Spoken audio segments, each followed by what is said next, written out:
Aurélien, tu es toujours à l'aise avec ces questions? Toujours. Eh ben, on y va. Belle conversation en perspective. J'espère, on l'a préparé ensemble. Alors, attends, tac, tac, tac. Voilà, parfait. Je prends les questions et super. Alors, dis-nous, Aurélien, c'est quoi le desired outcome?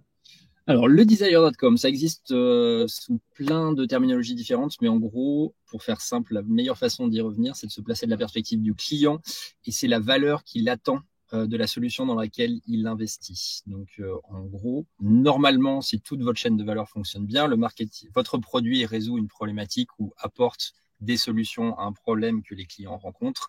Le marketing publie où les sales vont chercher, ils vont faire du cold calling. Ils mettent en avant cette promesse, ça résonne chez le client qui se dit, et ça se traduit de différentes façons potentielles chez le client. Ça peut être quelque chose d'aussi général que ah mais oui c'est formidable, ça va m'aider à mieux faire X. Et mieux est à découvrir parce que c'est une terminologie très large. Ça peut, si vous êtes sur des solutions qui sont plutôt orientées sur des gens qui ont un business acumen plus développé, ça va plutôt prendre des formes de ah bah oui c'est génial parce que si je fais ça je vais pouvoir en tirer un retour sur investissement de, et ça peut être de l'amélioration d'exécution, ça peut être ah mais c'est super parce que si j'utilise ça à la place de ce que j'utilise aujourd'hui je vais avoir une amélioration de temps sur ma matrix, qui sont les clients qu'on préfère puisqu'ils nous ont déjà mâché le travail. Donc c'est assez vaste et le premier travail du CSM, ça va être de clarifier cette attente et du coup de construire avec le client la meilleure façon de la mesurer.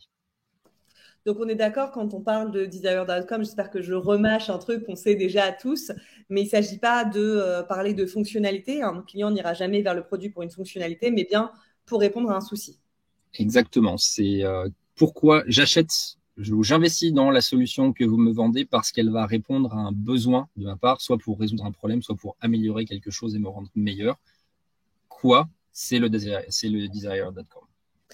Et du coup, idéalement, je suppose que ça devrait venir des commerciaux, cette définition ou cet éclaircissement du desired outcome par le client. Est-ce que c'est bien le cas et comment ça se passe pour les clients self-serve? Ben c'est voilà, super. Petit piège. Pré-match la réponse formidable. Donc oui, effectivement, il y a deux, va y avoir, on va dire deux, en fonction du tunnel d'acquisition, ça va prendre deux formes différentes. La première, c'est si on est sur du client self-serve ou de l'accès direct via marketing inbound ou via web. Ce qui va se passer, c'est que ça va être très clair pour le client, mais vous ne le saurez pas nécessairement. Et à ce moment-là, ça va être à la charge du premier point de contact, qui est souvent le CSM, puisqu'on parle entre CSM, d'aller vers le client en mode full discovery en disant c'est super, on est ravi de vous avoir pour client, regardons ensemble comment on va travailler, qu'est-ce que vous attendez de la solution, et d'ouvrir les portes le plus possible pour ensuite emmener la conversation. Si vous êtes sur un circuit d'acquisition qui repose plus sur on va dire le use case qu'on connaît à 80% dans le SaaS, que le client est closé par un commercial, on peut espérer, et on va dire, et c'est normalement le cas dans 80% des situations, que ça va être l'angle du commercial de découvrir ce besoin, de le clarifier, de mapper la solution que le client va adopter en fonction de ce besoin et de documenter tout ça pour que ce soit disponible pour la prochaine étape qui sera la première étape post-sales, qui sera reprise selon les organisations, soit par une équipe d'onboarding, soit par une équipe d'implémentation, soit par une équipe de customer success directement, mais en tout cas dans cette grande organisation customer success qui va s'occuper de donner aux clients les moyens de réaliser ses ambitions.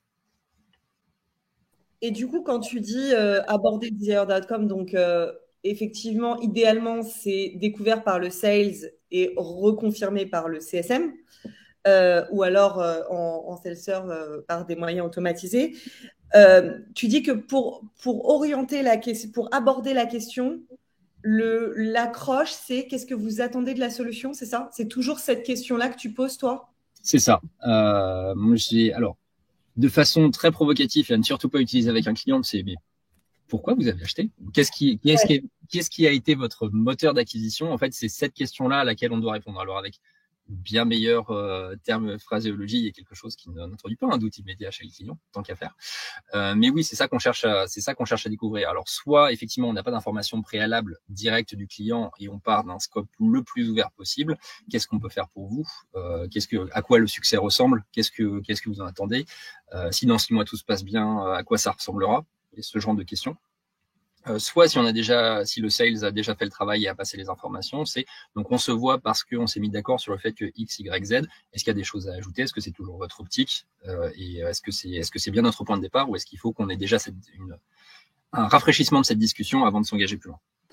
Et supposons, c'est pas une question qu'on avait préparée, supposons que le client fasse partie d'une industrie bien particulière, le retail ou autre. Est-ce que l'orientation de la discussion desired outcome va être différente selon le profil d'une entreprise, la taille, le produit qu'ils ont acheté, ou on essaye d'être le plus généraliste possible pour bien cibler la problématique du client? C'est une question très ouverte, elle est hyper intéressante, mais je pense pas qu'il y a de raccourci dans la réponse. Je pense que c'est en fait, si on envisage des scénarios plus complexes, ça va être là où le pré-sales, le sales et le post-sales se rencontrent. C'est-à-dire, est-ce qu'on a un bon mapping des decision makers? Est-ce qu'on a les bonnes personnes autour de la table? Est-ce qu'on a les acteurs qui correspondent au cœur d'expertise que la solution délivre? Et si on les a pas, alors la première conversation, c'est bien d'avoir les bonnes personnes en face de soi. Je partais du principe que c'était des choses qui étaient déjà validées, mais effectivement, plus la solution est complexe ou plus le segment est élevé, quand on rentre sur du créneau enterprise, corp, premium, etc., plus sont des questions qui se posent en amont, mais qui sont très dépendantes de l'organisation interne de l'entreprise, entre le périmètre de responsabilité du sales, à faire un mapping adéquat, à mettre les bonnes personnes autour de la table, à avoir les decision makers, les champions, les project managers qui vont bien, versus du CSM.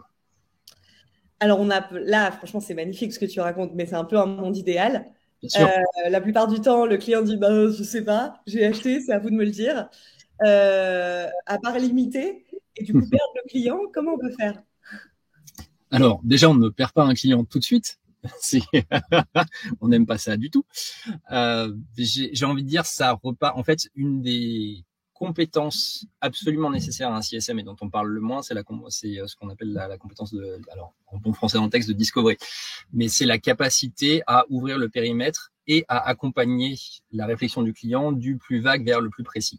Donc c'est pour ça qu'on parle de co-construction, c'est-à-dire que le client sait pourquoi il a acheté. Donc, si il ne sait pas, c'est qu'on n'a pas le bon acteur dans la pièce, parce que c'est pas celui qui a pris la décision d'achat. Et à ce moment-là, la première chose à faire, c'est de ramener le bon acteur dans la pièce, en plus de la personne qui s'occupera de l'exécution, de l'implémentation, qui sera en charge de l'utilisation, etc. Une fois qu'on a les bons acteurs dans la pièce, eux savent pourquoi.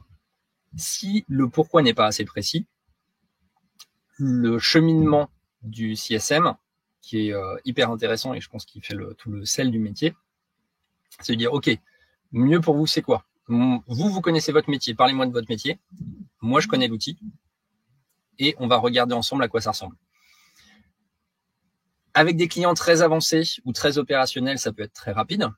Ça peut être, typiquement, je suis sur une solution marketing. Ah bah oui, pour moi, le marketing, c'est d'avoir 30% de leads qualifiés en plus qui transforment et donc d'accélérer mon funnel d'acquisition d'une semaine. Ah bah super, écoutez, faisons ça, très bien, voilà comment ça va se passer.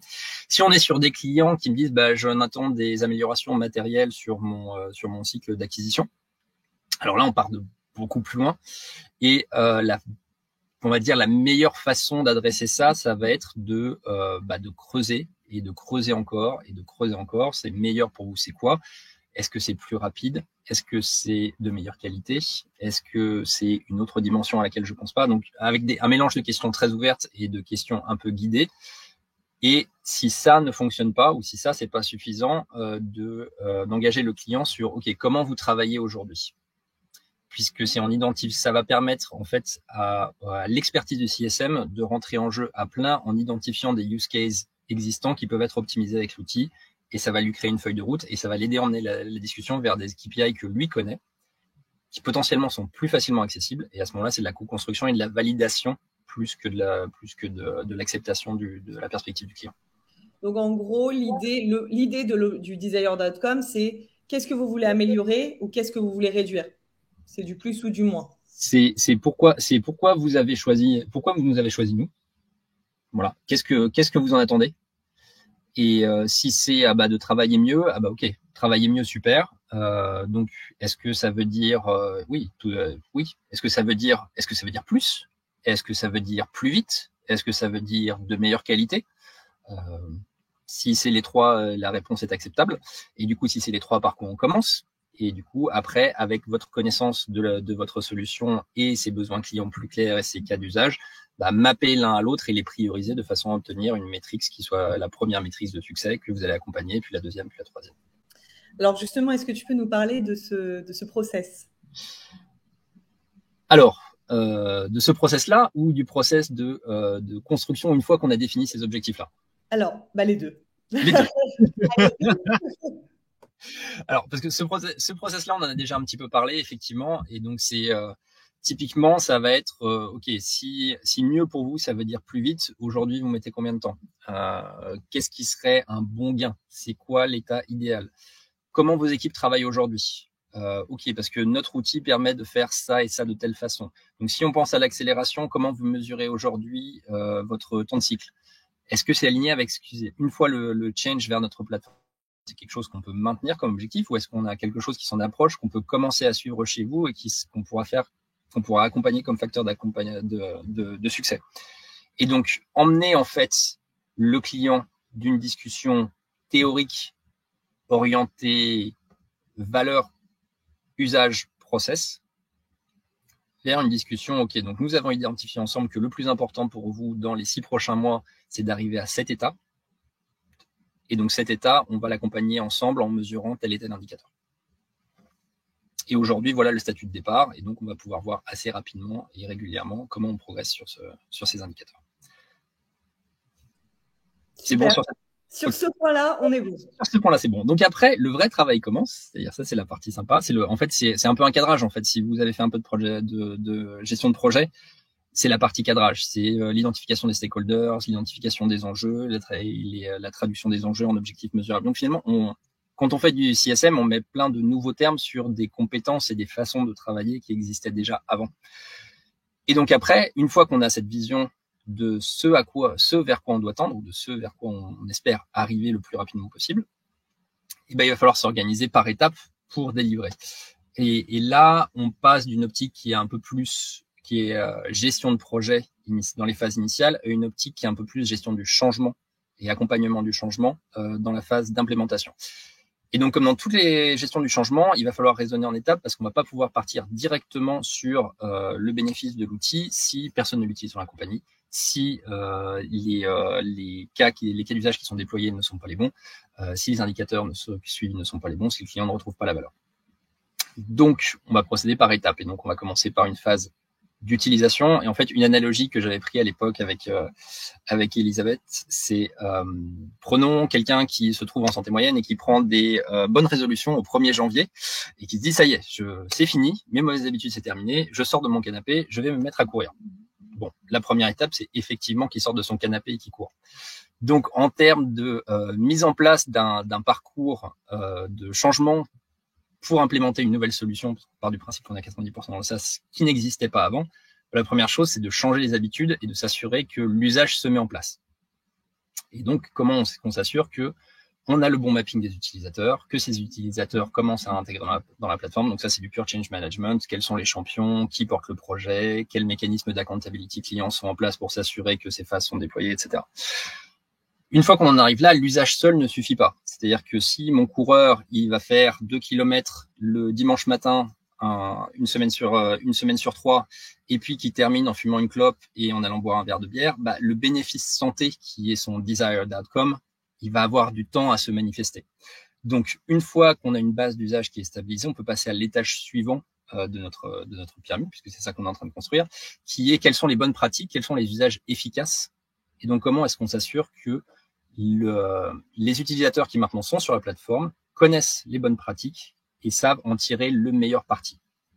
Et donc ça va passer beaucoup par du travail de bonnes pratiques, du travail de webinaire, de sharing, de communauté selon les outils dont vous êtes équipés, d'université en ligne, de petites vidéos YouTube, tips and tricks, de travail de CSM sur nous avons repéré que vous utilisez telle fonction, savez-vous que et tous ces outils qui vont permettre en fait d'élever, on va dire, le niveau d'expertise des utilisateurs de votre solution, de ok, je suis dans l'outil, à je me sers bien de l'outil. Une fois qu'on se sert bien de l'outil, ce qui est déjà formidable, il faut encore en être content. Parce que donc mon coureur, il court, il a arrêté de boire, il a arrêté de fumer, c'est super, il court 3 fois par semaine, c'est une super hygiène, et il a horreur de ça. voilà, c'est l'hiver, il fait nuit quand il court, il pleut, les gens sont pas sympas dans la rue, il y a plein de facteurs environnementaux qui fait qu'il n'aime pas ce qu'il fait.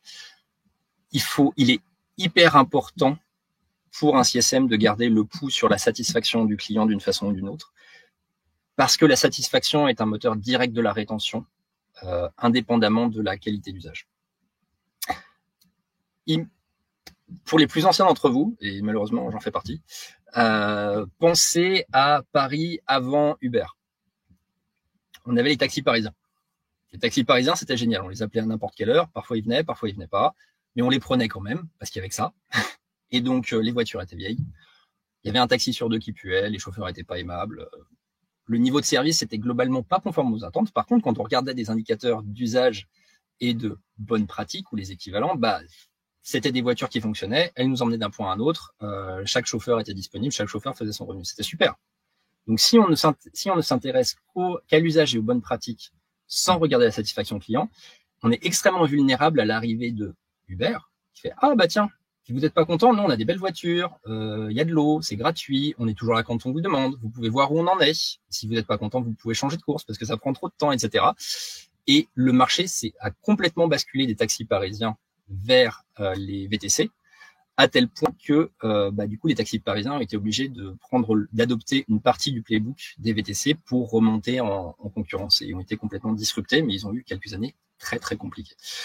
Donc, continue notre pyramide, donc l'usage, les bonnes pratiques, la satisfaction du client, et enfin la valeur. Et donc c'est là où finalement on peut s'occuper d'optimiser la métrique finale, puisque là on sait qu'on a mis en place toutes les couches nécessaires à son acquisition, et donc on peut commencer à la traquer en confiance par rapport au fait que les bons processus ont été déployés pour l'atteindre. Dans le meilleur des cas, ça fonctionne, c'est super. La discussion suivante avec le client, c'est une discussion de discovery autour des prochains enjeux que nous pouvons résoudre pour vous. Si ça ne l'est pas, là, on est vraiment sur des discussions de CSM/conseil, où, OK, quelles sont les différences, les spécificités du marché, les usages. Regardons ensemble, puisqu'on a créé cette relation de partenariat, regardons ensemble ce qui peut être l'origine de ce gap entre ce qu'on pensait voir et ce qu'on voit maintenant, et repartir sur un nouveau plan. J'ai plein de questions, mais je vais les garder pour moi dans le chat. D'ailleurs, n'hésitez pas à noter vos questions dans le chat. Je l'ai un peu pourri. J'ai mis plein de questions, mais vous pouvez également écrire. Ah, c'est toi, je vois le truc qui pip. Oui, c'est moi, pardon. D'accord, très bien. Alors, tu parlais de définition de nouveau du prochain desired outcome. Tous les combien on doit revoir le desired outcome? Spontanément, moi, je dirais au moment des QBR. Mais bon, un QBR, ça peut, une quarterly business review, en fait, ça peut tout et rien dire. Peut-être qu'on n'a pas fini la deuxième couche, peut-être que c'est trop tôt pour le client. Comment ça se passe? Quel est le bon moment? Alors, oui, et puis tout le monde ne fait pas des QBR, déjà. En fonction de la taille de ton client, en fonction du scope de ton produit, faut aussi se mettre à la place du client. Il a un tech stack, toutes les solutions dans lesquelles il investit ne sont pas équivalentes dans l'attention qu'il veut y consacrer. Et donc, il y a des produits et il y a des tailles d'entreprise où il n'y aura pas de QBR parce que les décideurs ne sont pas intéressés et qui veulent juste leur interlocuteur interne qui leur dise ça marche bien, ça marche pas, est-ce qu'il faut investir plus, est-ce qu'il faut investir moins, et ça leur suffit largement pour prendre la décision. Je pense que c'est une excellente question. Il n'y a pas de bonne ou de mauvaise fréquence pour reprendre un film qui est ressorti il n'y a pas longtemps. Comme ça donne une chance aux gens qui ne sont pas de ma génération de le voir au cinéma, ce qui est plutôt une bonne nouvelle. Je dirais que, alors il y a deux choses. Il y a une fréquence, faut distinguer la fréquence d'accompagnement et la fréquence de révision. La fréquence d'accompagnement, c'est dépendant de tout un tas de facteurs. Et j'ai envie de dire, c'est à chaque entreprise d'abord de trouver, donc service de customer success, de définir la sienne et ensuite de s'accommoder aux besoins de ses clients.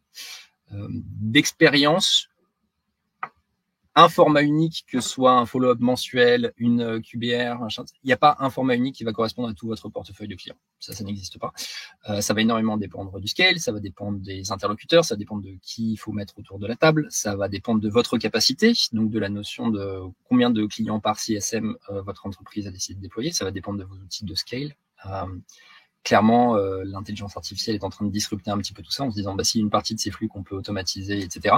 Mais du coup, quand on parle de fréquence de suivi, on parle de fréquence de suivi dans un mode gestion de projet autour de on est clair sur ce que le client attend, on a une métrique, on lui donne régulièrement de la visibilité sur est-ce que ça fonctionne ou pas, et on échange autour de ce point de rencontre.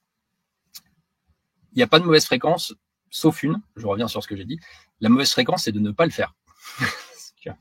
Parce qu'il y a une énorme différence entre savoir que la métrique est bonne et s'assurer que le client sait que la métrique est bonne. Ou savoir que la métrique est mauvaise et ne pas partager de visibilité pour que ce soit un point de découverte pour le client au moment où il va se poser la question du renew. Donc de toute façon, que la métrique soit bonne ou pas bonne, il est important de la partager régulièrement avec le client et de façon proactive pour lui souffler la success story dont il a besoin ou pour anticiper les risques et corriger la trajectoire avant qu'il soit trop tard par rapport à une décision de renew potentielle. Mais comment tu peux savoir que le premier desire d'outcome qui se fait donc en dehors de la plateforme, puisque la plateforme, ton produit est là pour accompagner le changement dans sa boîte, donc toi potentiellement et la plupart du temps tu ne vois pas les résultats au sein de ta plateforme, comment tu sais que son premier palier est atteint pour pas le pousser un petit peu vers les next steps avec le risque qu'ils te disent d'accord on le voit sans avoir finalisé l'accomplissement de son premier desire d'outcome? Alors, tu as besoin, c'est une très bonne question. Elle ne doit pas nécessairement ou pas, elle ne doit jamais être uniquement dépendante de choses que toi, tu ne vois pas. Donc, il est hyper important si ton segment, ton univers et tes capacités, outils le permettent d'avoir une success metrics que tu peux voir de toi dans l'outil. Et après, si tu es tributaire des analytics de ton client, ce qui arrive dans plein de situations, avoir créé les mécanismes de partage systématiques qui font que tu as de la visibilité dessus.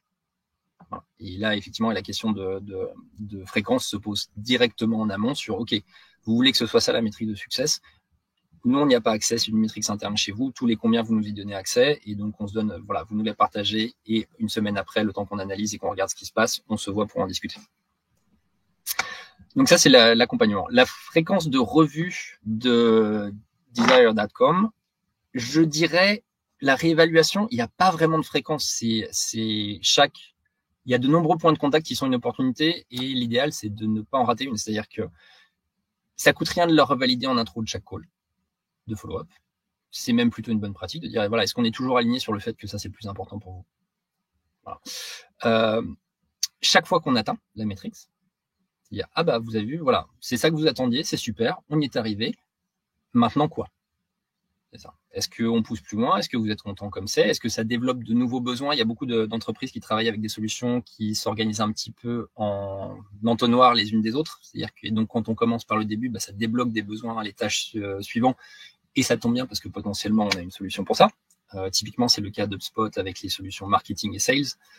Quand on améliore énormément le funnel marketing, bah, on se retrouve avec beaucoup plus de leads qualifiés qui vont nourrir un pipeline sales et on peut se poser la question avec le client de l'optimisation de ses outils pour la suivi de son pipeline, de ses deals, la gestion de ses deals, etc. Donc ça, c'est des choses qui fonctionnent très très bien. Chaque fois qu'il y a de nouvelles d'informations qui peuvent impacter le desire.com, je pense à l'importance de la recherche dans le métier de CSM, notamment de la veille sectorielle et de la veille économique. Typiquement, ça fait jamais de mal de regarder de temps en temps société.com, de regarder si votre client, de faire une petite recherche, merci ChatGPT, sur est-ce que votre client est mentionné dans la presse? Est-ce que c'est pour les bonnes raisons? Non, parce que ChatGPT ne prend pas les informations d'Internet. Ou équivalent. Tu as bien le mentionner. Bard. Ok, disons Bard. Pour ça, utilisez Bard. Mais oui, très bon point. Mais en tout cas, voilà. Il y a plein de moyens de recherche qui sont disponibles et qui permettent de s'assurer que est-ce que l'actualité impacte votre client? Est-ce que votre client a une actualité? Déjà, ça aide à la construction de votre relation, d'arriver à votre prochain point de contact ou de faire un outreach spontané sur la base d'une information qui les concerne. Ça montre que vous travaillez votre expertise et que vous connaissez votre client et votre secteur. Et en plus, c'est l'occasion de se dire, ah, mais du coup, comment ça impacte le travail qu'on fait ensemble? Est-ce que ça change des choses et quoi? Et je dirais à minima, la fréquence minimale pour évaluer, c'est la phase de renouvellement de contrat. Est-ce qu'on part, voilà, on part sur une nouvelle période de partenariat. Est-ce qu'on continue à travailler sur la même chose? Est-ce qu'on travaille sur autre chose? Qu'est-ce qu'on peut vous apporter d'autre? Donc voilà, pas une réponse unique, mais un certain nombre d'axes. Écoute, franchement, c'est pas mal. Pareil, couvrir un nombre de scénarios, c'est large. L'outil que tu as cité, c'est bard.google.com, c'est ça? C'est ça. C'est l'équivalent de ChatGPT de Google. Ok, bah, je vous l'ai partagé dans le chat. N'hésitez pas à aller consulter l'outil. Voilà. Prudence avec l'intelligence artificielle, générative, etc. Ce ne sont pas tous les discours visuels qui s'appliquent. Top. Dernière question avant de passer au Q&A. Comment tu fais quand tu reprends un client mal ou non traité? Donc, quelqu'un qui a déjà commencé avec nous depuis un bon bout de temps, tu es censé savoir son desired outcome, mais tu as l'information nulle part, la personne d'avant n'a pas fait son boulot, ou alors… un transfert sauvage, quelqu'un qui est sorti sur performance, ou qui a une absence imprévue, ou ce genre de scénario. Très, très bien formulé. On sent le manager. Alors, qu'est-ce qu'on fait? Scénario qui n'arrive jamais. Alors, j'ai envie de dire déjà… deux choses fondamentales qui sont plutôt des guidelines. On reprend avec énormément d'humilité vis-à-vis du client et on reprend du début.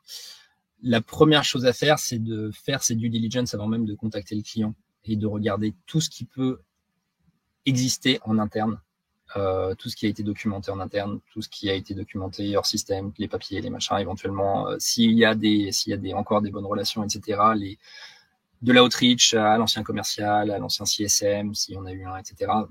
Réunir le plus possible d'informations pour arriver le moins possible la fleur au fusil dans cet échange qui s'annonce un petit peu compliqué avec le client. Ça a l'air évident, j'ai l'air d'enfoncer une porte ouverte. Je suis toujours étonné du nombre de gens qui ne pensent pas à le faire. Et ça, c'est le minimum. La deuxième chose, donc maximiser le transfert de connaissances internes autant que possible, avant le transfert, après le transfert, en ayant retour au plus possible de sources. La deuxième chose, c'est quand on va voir le client,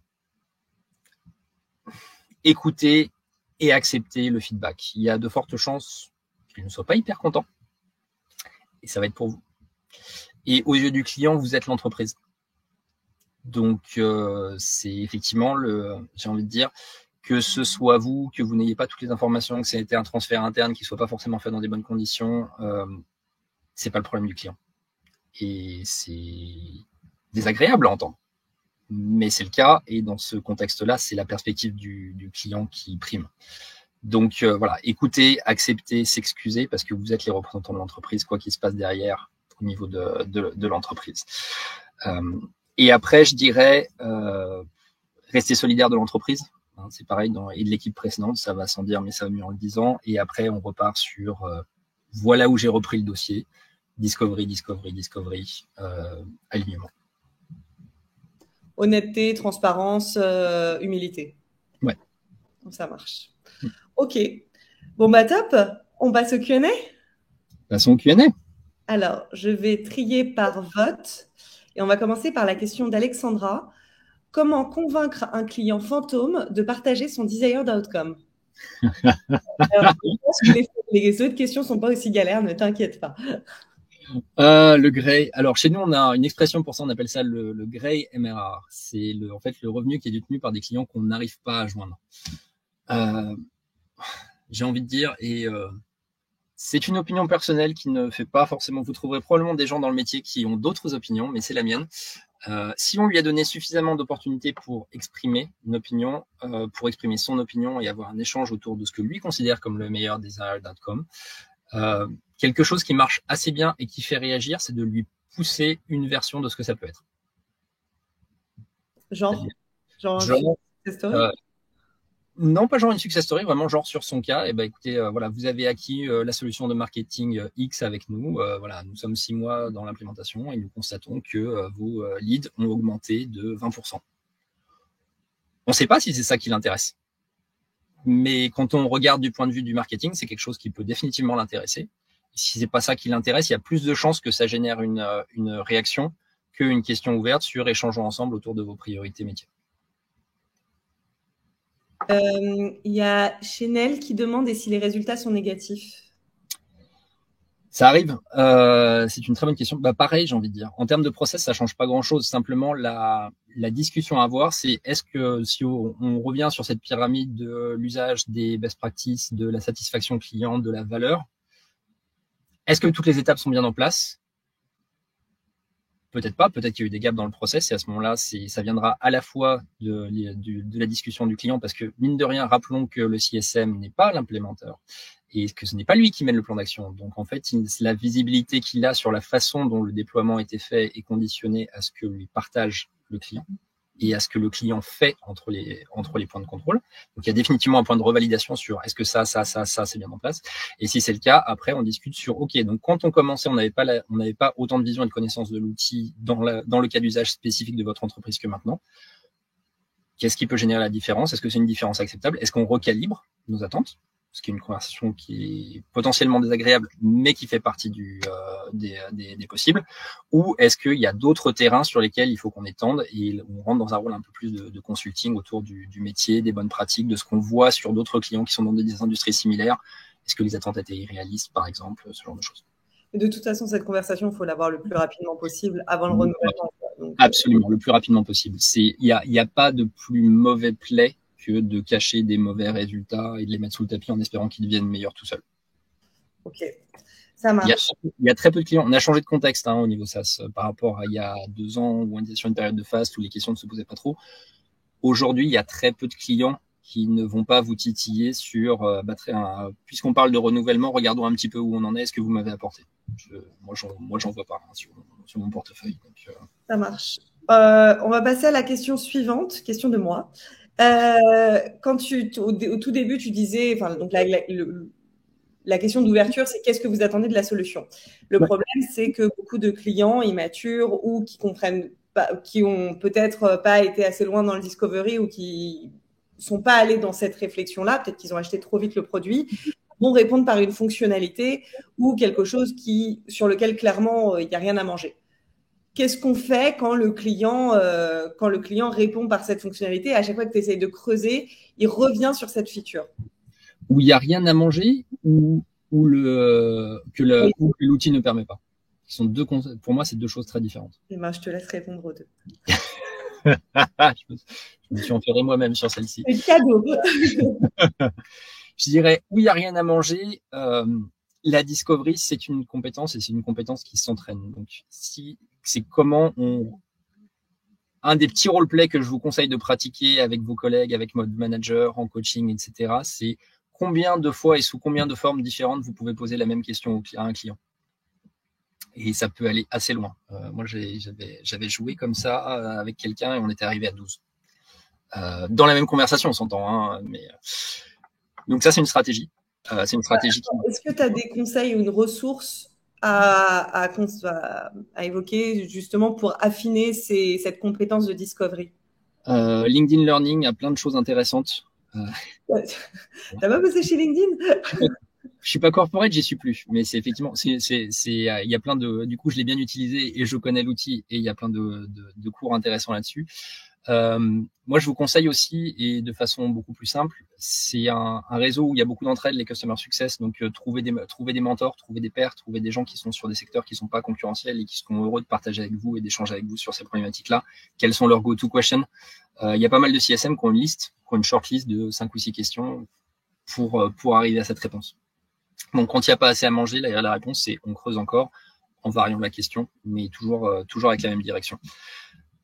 Une deuxième stratégie, c'est OK, si le client ne sait pas parler dans l'absolu, ramenons-le à un cas concret.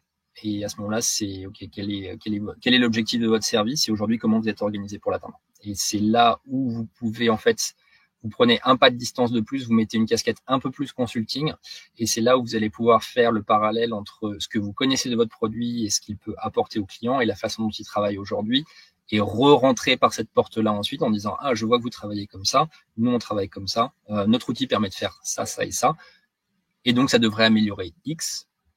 Est-ce que ça répond à votre besoin ?» Et d'être un peu plus directionnel. L'avantage, en fait, la discovery, c'est un mariage et un équilibre entre des questions très ouvertes qui sont destinées à en connaître le plus possible chez le client et des questions un peu plus fermées qui sont amenées à faire réagir. Pas forcément à valider, mais à faire réagir. C'est-à-dire que si vous avez mis le client dans le bon état d'esprit, ce n'est jamais une bonne chose de dire non, de s'entendre répondre non, c'est pas du tout à ça que je pensais. Et il faut absolument déculpabiliser et se libérer par rapport à ce genre de phrase. Ben oui, super, il répond non, c'est une information supplémentaire pour faire progresser la conversation. Alors si c'est pas ça, c'est quoi? Et donc d'après ce que je comprends, si à un moment ou à un autre le client bute sur une feature, et qu'est-ce que vous voulez faire et qui revient sur le produit au lieu de parler, enfin sur l'entreprise au lieu de parler de lui, il faut qu'on réoriente la conversation pour parler de lui au maximum. Ouais. Il y aura un temps dans l'implémentation projet et dans la vie du CSM pour comment on utilise cette feature au mieux, et c'est dans la deuxième étage de la pyramide, mais c'est pas au moment de la discovery.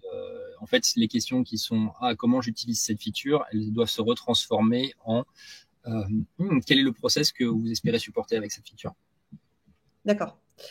Eh bien, tu as bien répondu à la question d'Elisabeth. On va pouvoir passer à la personne suivante, qui est à nouveau Alexandra. Quelles sont les pratiques à mettre en place, process, entre un sales et un CSM pour assurer une bonne discovery en avant-vente? T'as vraiment pas de chance, t'as beaucoup de questions galères. Merci Alexandra, c'est la deuxième fois, je crois, que tu... non, mais c'est une très bonne question. C'est une très bonne question. C'est une question qui est conditionnée par l'organisation interne. Donc, je vais dire, j'ai commencé par le niveau supérieur qui est: est-ce que les swim lanes entre les sales, les CSM et les autres services d'avant-vente sont clairs dans ton entreprise, avec les rôles et responsabilités de chacun? Si elles ne le sont pas, c'est urgent de les clarifier. Si elles le sont, il faut les partager avec le client pour lui donner cette visibilité, cette compréhension de qui est son contact dans quel scénario. Et du coup, pour répondre, une fois que ça s'est posé, normalement, ces swim lanes doivent te permettre de répondre à ta question qui est quel process mettre en place. Je réponds comme ça parce qu'il n'y a pas de vérité absolue selon l'organisation de ta force de vente, qui est soit account exécutif et account manager séparés, soit des gens hybrides, selon le portefeuille de responsabilité de ton customer success. Est-ce qu'il est responsable de la vente et à partir de quand il est responsable de la vente, et est-ce qu'il est responsable du compte dès la signature ou après une phase d'onboarding, etc. Selon les équipes qui supportent au niveau pré-sales, est-ce que ça inclut de la solution expertise qui rentre dans un niveau beaucoup plus détaillé et quasiment dans un mapping des solutions et qui va passer ça à un CSM et qui va mâcher énormément le travail de discovery ou la non-existence de ces services-là. Il va y avoir plein de conditions différentes qui font qu'il n'y a pas vraiment un process unique, mais c'est à chaque entreprise de bien se poser cette exacte question que tu poses et de la mapper à sa propre organisation interne dans son cycle de vente. Mais tu dirais que c'est parce qu'on parle de process là concrètement. Donc tu dirais que c'est quoi? C'est un champ dans un CRM? C'est une conversation à avoir qui devrait pas... Enfin, tu vois, concrètement... Oui, concrètement, tout doit être dans le CRM. Okay. Et normalement, le CRM sert à ça. C'est ça. Le CRM sert à faciliter les échanges entre les différents services qui travaillent autour du client. Donc, à un moment donné, s'il y a de l'information qui n'est pas capturée ou qui est capturée ailleurs, elle doit se retrouver dans le CRM. Le CRM, en fait, c'est le défaut et c'est à la fois là où tu dois trouver l'information et là où tu dois identifier les gens auprès de qui chercher de l'information si tu n'as pas toutes les infos dont tu as besoin. Ça marche. Alexandra te remercie et elle s'excuse par avance parce qu'il y a une troisième question galère qui arrive, mais je tu n'aurais pas dû accepter ce webinaire. Que faire en tant que CSM si la discovery a été faite trop vite en avant-vente? C'est-à-dire qu'elle est incomplète? Alexandra, c'est-à-dire qu'elle est incomplète? Incomplète, oui. Incomplète. Plus de disco. En fait...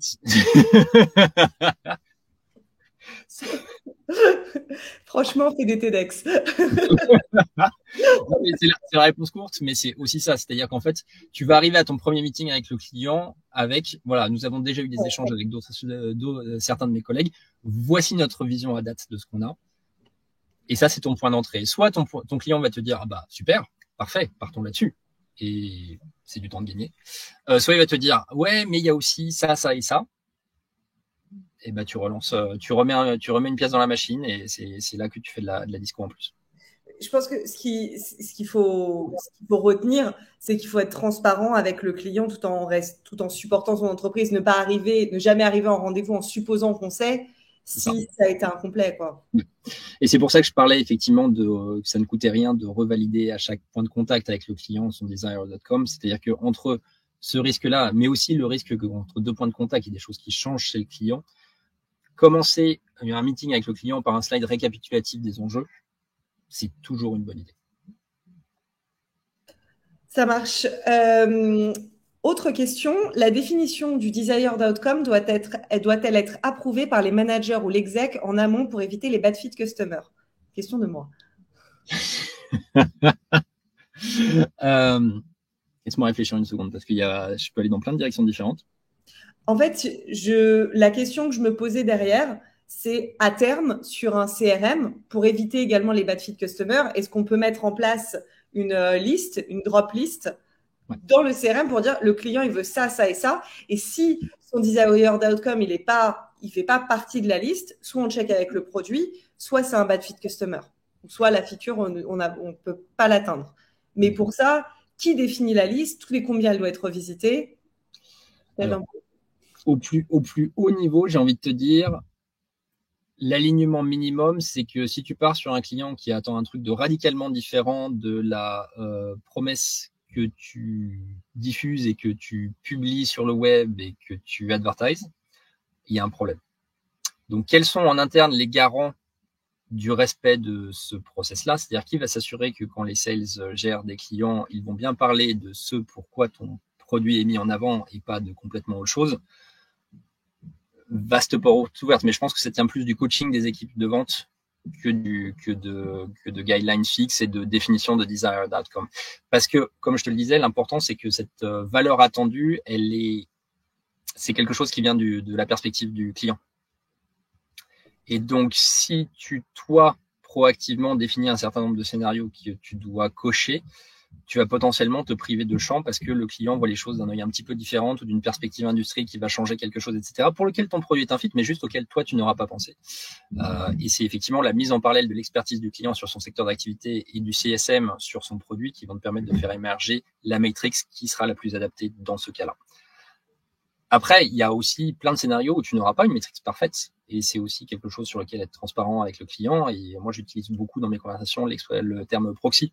Tu fais oui, ça, on peut pas, c'est hyper intéressant. On peut, ni vous ni moi ne pouvons le mesurer directement. Alors, qu'est-ce qu'on va prendre qui s'en rapproche le plus?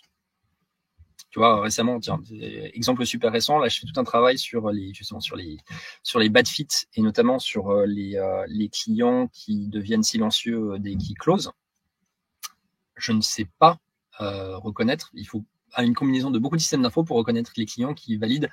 On n'a pas eu de contact avec eux, ils n'ont pas participé à l'onboarding, ils n'ont pas travaillé avec les partenaires, ils n'ont pas interagi avec le paiement sur les factures, etc. Je ne sais pas faire. Donc, ce que je fais, c'est que j'ai aligné mes stakeholders autour de est-ce qu'on peut regarder spécifiquement les clients qui churn dans les 6 premiers mois. L'hypothèse étant qu'une majorité de ces clients vont correspondre au scénario. C'est pas vrai dans 100% des cas, mais ça nous est accessible et on peut travailler là-dessus. Ça marche. Je vais passer quelques-unes de mes questions, même si elles ont été votées pour pour laisser la parole à d'autres personnes. Chanel demande, est-ce que le desired outcome doit être formellement écrit et validé entre les deux parties, client et CSM?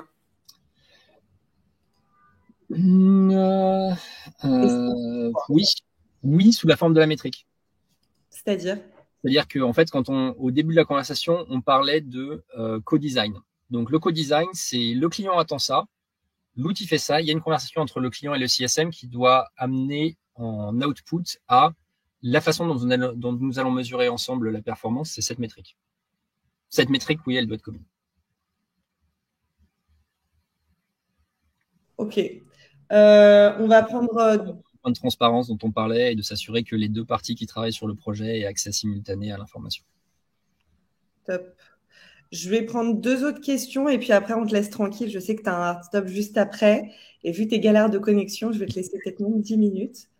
La découverte du desired outcome qui a été faite en amont et qui évolue au fur et à mesure du temps, est-ce que ça peut être utile pour récupérer un client lorsqu'il est en churn risk par rapport à un concurrent ou parce que le prix est trop cher? Et si oui, comment on utilise cette information pour garder le client? Alors, j'ai envie de dire, oui, elle est essentielle, mais c'est pas le desired outcome lui-même qui va faire le jeu de la conversation. C'est être sûr de l'avoir bien identifié pour avoir les success metrics qui permettent de dire, très bien, on entend que vous considérez une autre solution. Voici à quel point vous avez rencontré le succès avec notre outil. Voilà. Et après, effectivement, on peut parler, si on part sur des conversations pricing, des choses comme ça, c'est complètement différent.